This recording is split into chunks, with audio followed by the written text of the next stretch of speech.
திவதா புயல். திருமங்கலம் கிராமத்தின் கதை ஒன்று. அமைதியான ஆரம்பம். திருமங்கலம் என்ற அந்த அழகான கடற்கரை கிராமத்தில் வழக்கம்போல அந்த நாள் தொடங்கியது. மீனவர்கள் கடலுக்குச் செல்ல ஆயத்தமாயினர். குழந்தைகள் விளையாடிக் கொண்டிருந்தனர்.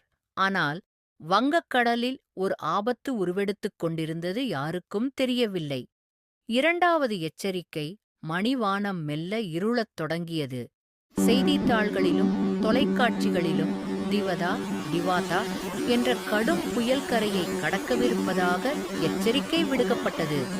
அரசாங்கம் மீனவர்களை கடலுக்குச் செல்ல வேண்டாம் என்று அறிவுறுத்தியது. செங்கொடி ஏற்றப்பட்டது. 3. ஆயத்தப் பணிகள். கிராம மக்கள் பதற்றமடையாமல் செயல்படத் தொடங்கினர்.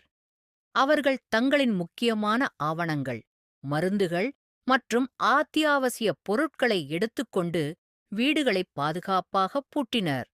முதியவர்கள் மற்றும் குழந்தைகளை அழைத்துக் கொண்டு அரசாங்கம் அமைத்திருந்த பாதுகாப்பான நிவாரண முகாம்களை சசைக்ளோன் ஷெல்டர்ஸ் நோக்கிச் சென்றனர்.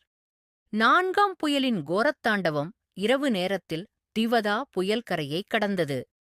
காற்று மணிக்கு 100 கிலோமீட்டர் வேகத்தில் வீசியது. பலத்த மழையும் சூறாவளி காற்றும் கிராமத்தை உலுக்கியது.